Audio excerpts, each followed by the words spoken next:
بسم الله الرحمن الرحيم. الحمد لله رب العالمين والصلاة والسلام على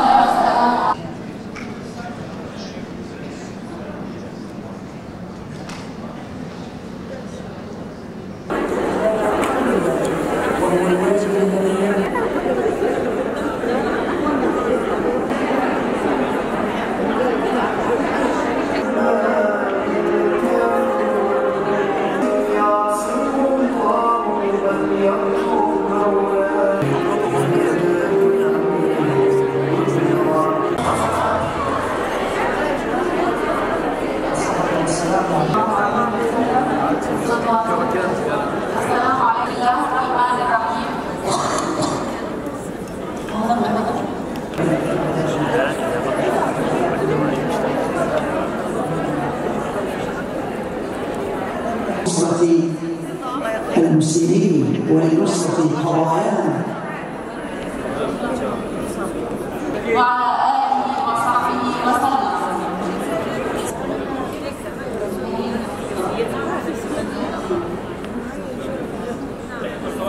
بسم الله الرحمن الرحيم.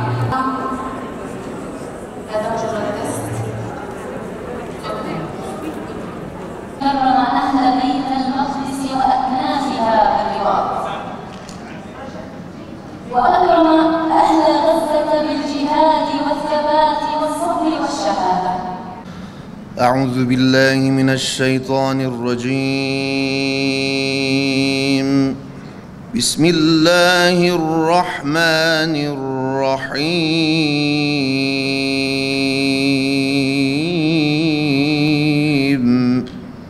يا أيها الذين آمنوا ما لكم إذا قيل لكم انفروا في سبيل الله ما لكم إذا قيل لكم انفروا في سبيل الله اثاقلتم إلى الأرض أرضيتم بالحياة الدنيا من الآخرة فما متاع الحياة الدنيا في الآخرة إلا قليل.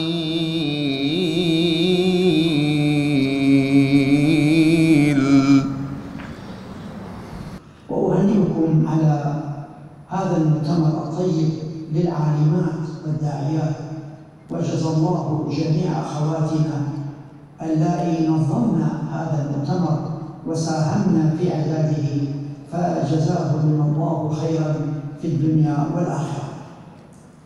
عندما نتحدث عن دور المرأة بصورة عامة ودور النساء العالمات الداعيات بصورة خاصة، نستحضر جميع الآيات والأحاديث النبوية الشريفة التي تتجه نحو أمتنا الإسلامية بصورة عامة لنصرة المسلمين ولنصرة قضايانا، وبخاصة لنصرة قضيتنا الأولى، قضية الأقصى وقضية غزة وقضية المظلومين في غزة وفي الضفة.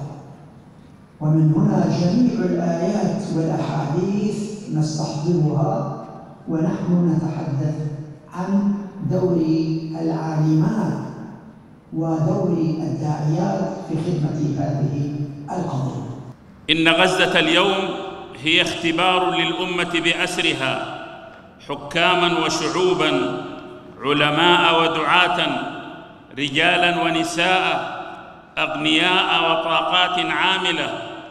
وإن صمود غزة لا يعني أن تترك وحيدة، بل هو نداء لكل مسلم أن يكون جزءا من هذه المعركة بالكلمة، بالمال، بالدعاء، بالإعلام، بكل وسيلة ممكنة ومتاحة. أخواتي وبناتي العالمات الداعيات، أنتن منارات الأمة في ظلمات المحن وحراس العقيدة حين تخبو الأصوات. إن أمانتكن اليوم عظيمة، وإن مسؤوليتكن في هذا السياق تتجاوز التعاطف والشعارات إلى عمل ممنهج وموقف شرعي ودعوي أصيل.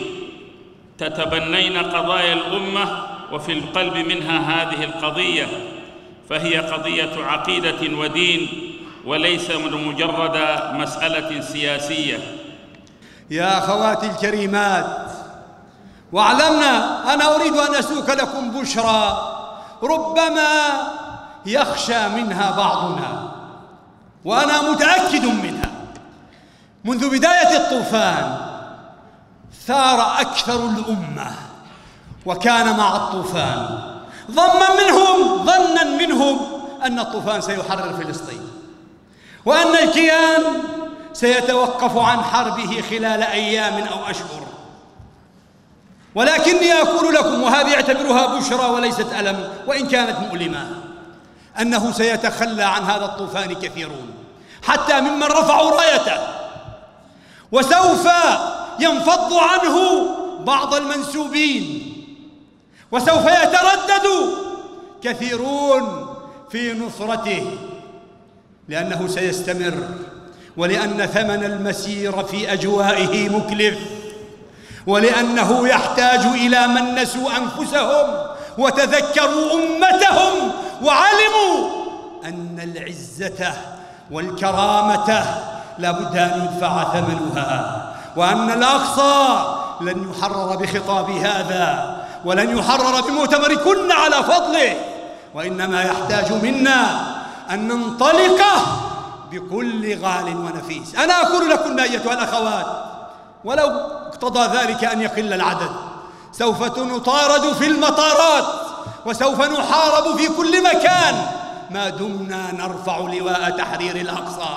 لن يكون نزهة إلى من يظنون أن نصرة الأقصى ستأتي بالأثمان اليسيرة. أقول لهم أنتم واهمون، لن يقع ذلك.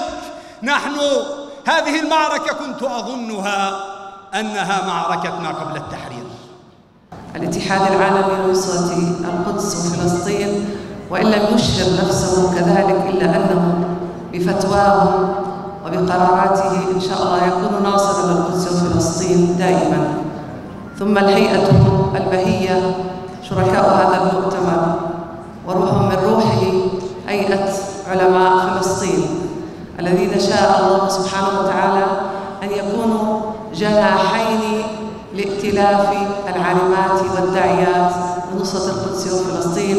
فبارك الله بهذا التحليق وهذين الجناحين.